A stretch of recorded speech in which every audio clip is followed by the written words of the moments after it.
ఓం నమ శివాయ, శ్రీమాత్రే నమః. మిత్రులకి, శ్రేయోభిలాషులకి, అలాగే నన్ను ఇంతగా ఆదరిస్తున్న యూట్యూబ్ ప్రేక్షకులందరికీ కూడా పేరు పేరు ధన్యవాదాలు. చాలామంది మిత్రులు మెయిల్స్లో, కామెంట్స్లో అక్క చెల్లెలు కూడా మా ఇంట్లో మత్తు పదార్థాలకి బానిసయ్యి మమ్మల్ని ఇబ్బంది పెడుతున్నవారు మా కుటుంబ సభ్యులందరూ ఉన్నారండి. ఆ మత్తు పదార్థాల నుంచి బానిస నుంచి అంటే వాళ్ళు ఆ అలవాటు నుంచి తగ్గడానికి, అలాగే మా కుటుంబం బాగుపడడానికి ఏదైనా మేము చేసుకోగలిగే తేలికైన ఉపాయం చెప్పండి అని చాలా రోజులు అడుగుతున్నారు. వారందరి కోసం ఈరోజు ఒక అద్భుతమైన ఉపాయాలు 10 ఉపాయాలు మీకు చెప్తాను. ఇవి రావి చెట్టు ద్వారా మనకి అద్భుతమైన ఉపయోగాలు చెప్తాను. రావి చెట్టులో ఎలాంటి ఔషధ గుణాలు ఉన్నాయో తెలియజేస్తాను. ఇప్పటి వరకు మనం రావి చెట్టు గురించి చాలా వీడియోలు చేసుకున్నాం. అందుట్లో తంత్రపరమైన, మంత్రపరమైన దైవశక్తుల గురించి తెలుసుకున్నాం. ఈరోజు మనం వీటితో పాటు ఆధ్యాత్మికతో పాటు ఆయుర్వేదంలో ఉన్న అద్భుత గుణాలను కూడా మనం ఈరోజు తెలుసుకుందాం. స్కిప్ చేయకుండా చూడండి, ఎందుకంటే స్కిప్ చేస్తే మీకు అర్థం కాదు. ఇది లెంతీ వీడియోని. చాలామంది మిత్రులు లెంత్ అనగానే భయపడిపోతున్నారు. ఇది అర్థం చేసుకోవడం ప్రయత్నం చేయండి, ఎందుకంటే 10 పాయింట్స్ ఉన్నాయి. మిత్రులారా, ఎవరైనా సరే అనారోగ్య సమస్యలతో బాధపడుతున్న వారు రావి చెట్టుకి పూజ చేయడం వల్ల మంచి జరుగుతుందని చెప్పుకున్నాం. అలాగే ఈ దివ్య ఔషధ గుణం కలిగిన చెట్టుని మనం ఎలా సేవించాలి, ఎలా సంగ్రహణ చేయాలి, ఎలా చేస్తే ఫలితాలు వస్తాయో తెలుసుకుందాం. మిత్రులారా, మీకు ఈ వీడియో నచ్చినట్లయితే నా ఛానల్ సబ్స్క్రైబ్ చేసుకోండి, పక్కనే ఉన్న గంట సింబల్ని యాక్టివేట్ చేసుకోండి, అలాగే 10 మంది మిత్రులకి షేర్ చేయండి. మనం ఔషధ గుణాల గురించి తెలుసుకుందాం. ఎవరైనా సరే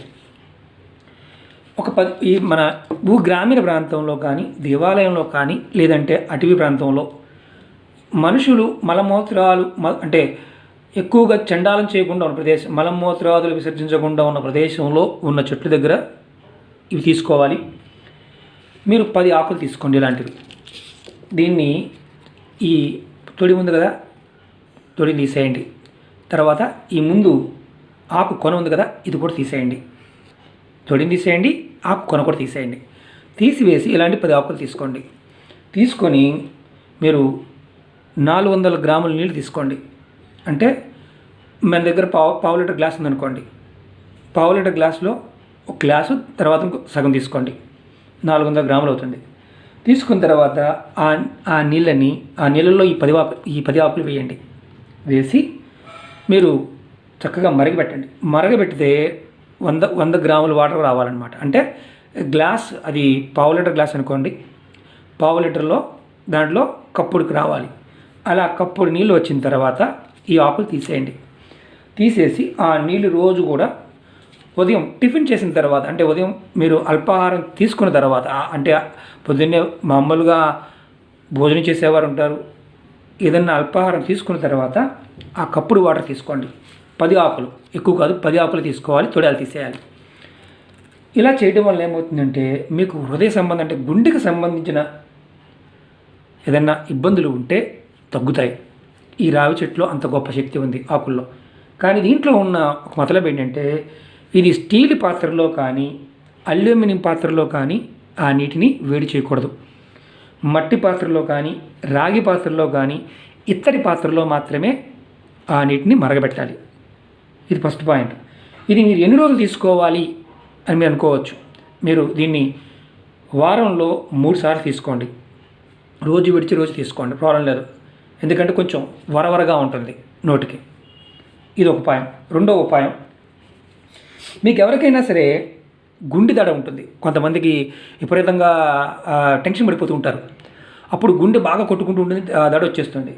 ఎవరైనా సరే ఒక రావి ఆకు తీసుకొని, చెట్టు కిందకి మామూలుగా ఎక్కడైనా ఉందని చెట్టు కింద రావి ఆకు తీసుకోండి, మీ జేబులో పెట్టుకోండి.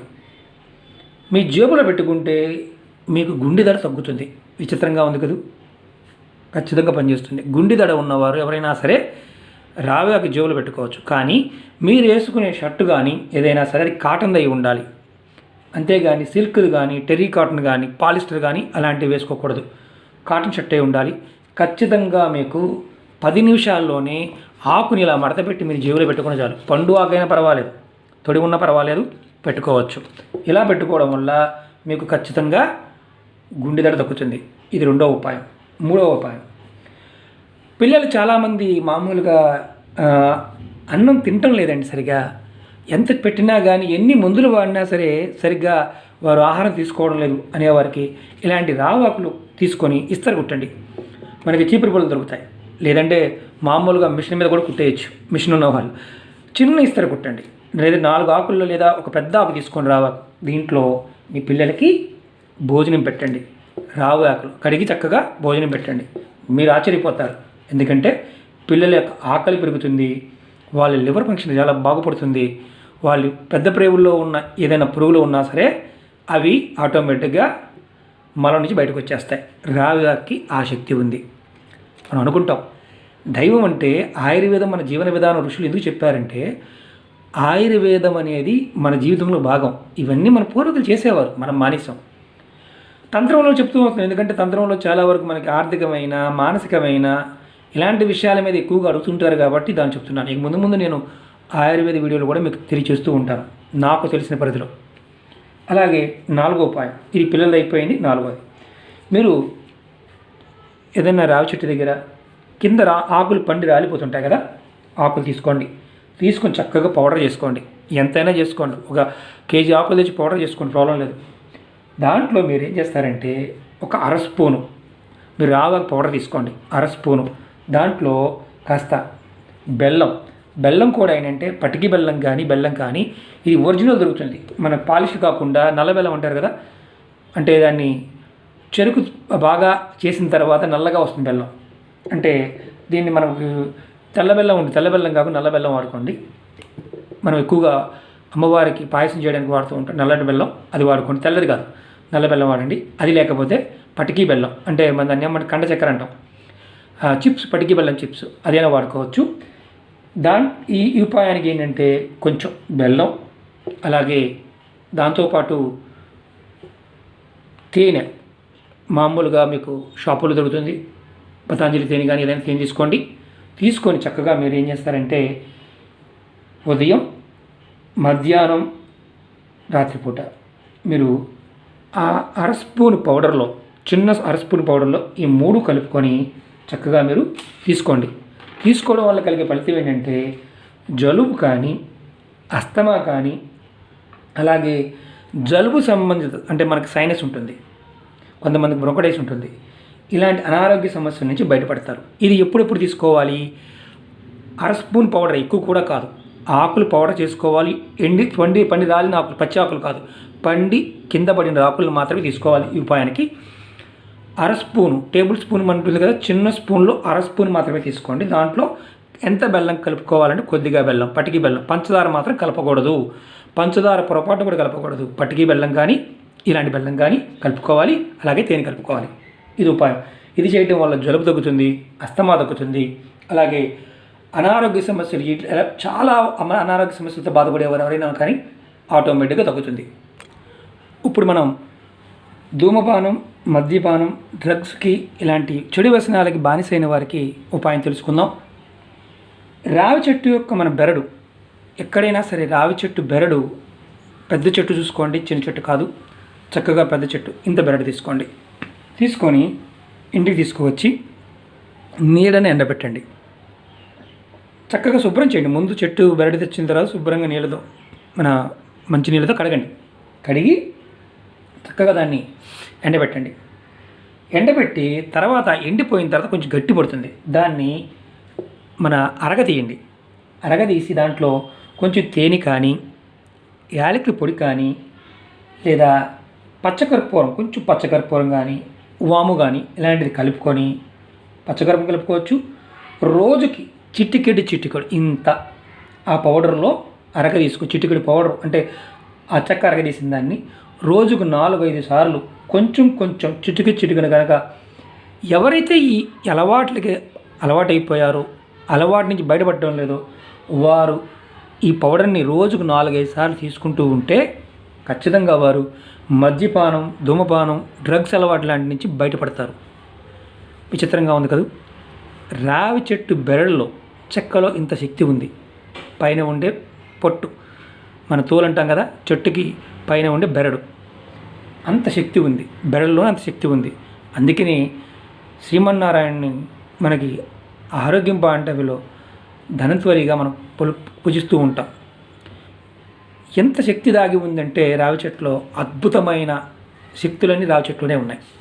అలాగే ఇది ఆడవారైనా మగవారైనా ఎవరైనా వాడవచ్చు. కానీ ఇది తీసుకునే ముందు ఆ చెట్టు దగ్గరికి వెళ్ళి బెరడు తీసుకునే ముందు చెట్టుకు నమస్కారం చేసుకొని కొద్దిగా నీరు పోసి మీరు ఎందుకు తీసుకుంటున్నారో మనసులో చెప్పుకొని ఆ బెరడు తీసుకోండి.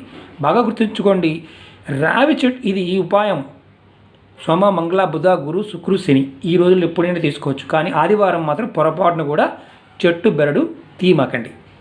అలాగే మనం రావి చెట్టు కింద కూర్చొని మన మామూలుగా కూర్చొని ఉండి ఏదైనా మాట్లాడుకుంటూ ఉన్న రోజుకు ఒక 15 నిమిషాలు రావి చెట్టు కింద కూర్చుంటే మీకు మోకాల నొప్పులు, అలాగే మానసికమైన రుగ్మతులు అంటే హైపర్ టెన్షన్గా మాట్లాడుతుంటాం కదా, అలాంటివి కూడా తగ్గుతాయి.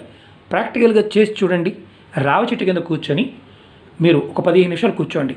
మీ ఒంట్లో ఉన్న మోకాల నొప్పులు లాంటివి, బాడీ పెయిన్స్ లాంటివి తగ్గిపోతాయి. ఎందుకంటే రావి చెట్టు నుంచి అతి సూక్ష్మమైన దైవ తరంగాలు, శక్తి తరంగాలు రిలీజ్ అవుతూ ఉంటాయి. మన క్యూర్ చేస్తుంది. అందుకనే రావి చెట్టు కింద కూర్చొని తపస్సు చేస్తే తొందరగా ఫలితం వస్తుంది. చెట్లు అన్నింటిలో కంటే కూడా రావి చెట్టు ఎక్కువ ఆక్సిజన్ ఇస్తుంది. రాత్రిపూట కూడా ఆక్సిజన్ ఇచ్చే చెట్టు రావి చెట్టు. అందుకని రావి చెట్టు దగ్గర గ్రామీణ ప్రాంతాల్లో అరుగులు కడుతూ ఉంటారు. దాని కింద కూర్చొని చాలామంది సంవత్సరాలు ముసలాలు అలాగే ఉంటారు. కానీ యుక్త వయసులో ఉన్న వాళ్ళు ముసలాలు అయిపోతూ ఉంటారు. వాళ్ళు అలాగే ఉంటారు. ఎందుకంటే వారు ఆ శక్తిని, దైవశక్తిని వారు తీసుకుంటూ ఉంటారు. మనం అడిగినా అడగకపోయినా ఆ చెట్టు ఇచ్చే గుణం ఉంటుంది. చాలా గొప్ప విషయం కదా. ఇది తాగేవారి విషయంలో చెప్పుకున్నాం కదా. బెరడు తీసుకొచ్చుకొని నీడని ఎండబెట్టుకోవాలి క్లీన్ చేసి. తర్వాత అరగ తీసుకొని కొంచెం ఆరిపోయిన తర్వాత, పచ్చిగా ఉన్నప్పుడు కాదు, కాస్త గట్టిపడిన తర్వాత నీడని ఎండబెట్టుకోవాలి. దానిలో కొంచెం చిటికెడు పౌడర్ తీసుకోవాలి. చిటికెడు అంటే ఇంత. ఆ పౌడర్లో ఆ చెక్క పౌడర్లో కాస్త యాలకి పొడి కానీ, అలాగే పచ్చకర్పూరం కానీ, లేదంటే తేనెతో అయినా సరే మనం ఆ పౌడర్ని చిటికెడు పౌడర్ని తీసుకుంటూ ఉంటే ఎవరైతే ఈ మత్తు పదార్థాలకు బానిసయ్యారో వారు ఆటోమేటిక్గా బయటపడతారు. అలాగే లివర్ సంబంధించిన రోగాలు కూడా ఈ పౌడర్ ఇలా తీసుకోవడం వల్ల తగ్గుతాయి. కిడ్నీకి సంబంధించిన రోగాలు కూడా తగ్గుతాయి. కిడ్నీ ఫంక్షన్ కూడా చాలా బాగుంటుంది. ఇంత అద్భుతమైన శక్తి రావి చెట్టులో ఉంది. రావి చెట్టు బెరల్లో ఉంది. రావి చెట్టు కొమ్మలు, బెరళ్ళు యజ్ఞయాగాదులు వాడతారు. ఆ ధూపం ద్వారా కూడా చాలా శక్తి వస్తుంది. రావి చెట్టుని ఎప్పుడు పడితే అప్పుడు నరగడానికి లేదు. లాస్ట్లో చెప్తాను రావి చెట్టు ఇంట్లో పుడితే ఏం చేయాలనేది. మనం పెట్టుకోవడం వేరు, దానితో పుడితే ఎలాంటి పరిణామాలు ముందు వీడియోలు తెలియజేస్తాను. అలాగే ఇంకొక ఉపాయం ఏంటంటే, రావి చెట్టు కాయలు పండిన తర్వాత రాలి పడిపోతుంటాయి. చక్కగా తెచ్చుకోండి, కాయలు ఏరుకొచ్చుకోండి, పౌడర్ చేసుకోండి. ఆ పౌడరు 1/2 స్పూన్ పౌడర్లో పటికి బెల్లం పొడి కలుపుకొని తీసుకోవడం వల్ల పిల్లలు చాలామంది అడగడం జరిగింది, నత్తి ఉందండి, నత్తి తగ్గడానికి ఏమని చెప్పండి. నత్తి తగ్గుతుంది. అలాగే పిల్లల్లో విపరీతమైన జ్ఞాపక శక్తి పెరుగుతుంది. పిల్లలకి రావి చెట్టు కాయలు పౌడర్ని 1/2 స్పూను, అంటే ఎక్కువ కూడా కాదు, పౌడర్ చక్కగా మెత్తగా నూరుకొని పండి రాలి పడిపోయిన కాయలను కోయడం కాదు, రాలి పడాలి. ఆ కాయలు మాత్రం తీసుకోండి. నత్తి తగ్గుతుంది, పిల్లల్లో జ్ఞాపకశక్తి పెరుగుతుంది. అలాగే కొంతమంది పిల్లలు హైపర్ యాక్టివ్గా ఉంటారు. వారు ఏం చేయాలంటే, ఆ పిల్లలకి, అలాంటి పిల్లల్ని కానీ, హైపర్గా ఉన్న మనుషులను కానీ విపరీతంగా కోపం వచ్చేస్తుందండి, చిరాకు వచ్చేస్తుందనే వారు ఎవరైనా సరే ఒక 15 నిమిషాల పాటు రావి చెట్టు కింద కూర్చోబెడితే ఆటోమేటిక్గా ఆ హైపర్ టెన్షన్ తగ్గుతుంది. చిత్రంగా ఉంది కదా. 100% చెక్ చేసుకోండి, జరిగి తీరుతుంది. అలాగే కొంతమంది అక్క చెల్లెళ్ళకి, ఆడవారికి నెలసరి టైంలో ఎక్కువగా ఋతుస్రావం అవుతుంది, అంటే బ్లీడింగ్ ఎక్కువ అవుతుంది. అలాగే మనకి దెబ్బలు తగిలి విపరీతంగా బ్లీడింగ్ అవుతూ ఉంటుంది. అలాంటప్పుడు కూడా ఈ రావి చెట్టు ఆకు ద్వారా మనకి అద్భుతమైన ఒక చిన్న ఉపాయం చెప్తాను మీకు. ఈ ఉపాయం లాస్ట్ ఉపాయం. ఎవరికైనా సరే అలా ఎక్కువ బ్లీడింగ్ అవుతున్నవారు, మనకి దెబ్బలు తగిలి బ్లీడింగ్ ఎక్కువ అవుతున్నవారు, అలాగే మనం పళ్ళు పీకించుకుంటాము, ఒక్కొక్కసారి ఏదైనా చిన్న గీరుకున్నా కానీ విపరీతంగా బ్లీడింగ్ అవుతూనే ఉంటుంది. అలాంటప్పుడు ఒక రావి ఆకులు 10 తీసుకోండి. చక్కగా వీటిని, అంటే పొడిగా ఉంటుంది ఆకు, ఆ రసం కూడా తక్కువ వస్తుంది, చక్కగా మిక్సీ కానీ దంచి కానీ లేకపోతే కలం మీద వేసి తీస్తే రసం వస్తుంది. ఆ ఆకు రసాన్ని కనుక తాగినట్లయితే 10 నిమిషాల్లో రక్తస్రావం తగ్గుతుంది. చూసారా? ఇంకా చాలా ఉన్నాయి, ఎందుకంటే లెంత్ అయిపోతుంది కాబట్టి ఇంకా తక్కువ చెప్పుకుంటూ వస్తున్నాను. కాబట్టి మిత్రులారా, ఈ విధంగా మీరు ప్రయత్నం చేస్తే ఋతుస్రావం కూడా అంటే రక్తస్రావాలు కూడా తగ్గుతాయి. సాక్షాత్తు శ్రీమన్నారాయణ చెట్టులో ఎందుకు ఉన్నాడు అంటే ఇంత అద్భుతమైన మన హృదయం, మన శరీరం, మన మనస్సు అన్ని విషయాల మీద రావి చెట్టు ప్రభావం ఉంటుంది. అలాగే మనం ఇంతకుముందు చెప్పుకున్నాం, రావి చెట్టు ఇంటి దగ్గర ఉంటే ఎలాంటి ఫలితాలు ఉంటాయి, ఏం చేయాలి, తనకు తానుగా పుడితే ఏం చేయాలని నెక్స్ట్ వీడియోలో చెప్పుకుందాం. ఓకే మిత్రులారా, ఈ వీడియో నచ్చినట్టు లైక్ చేయండి, నా ఛానల్ సబ్స్క్రైబ్ చేసుకోండి, గంట సింబల్ యాక్టివేట్ చేసుకోండి, 10 మంది మిత్రులకు షేర్ చేయండి. వీడియో అర్థం కాకపోతే మరొకసారి చూడండి. ఓం నమః శివాయ, శ్రీమాత్రే నమః.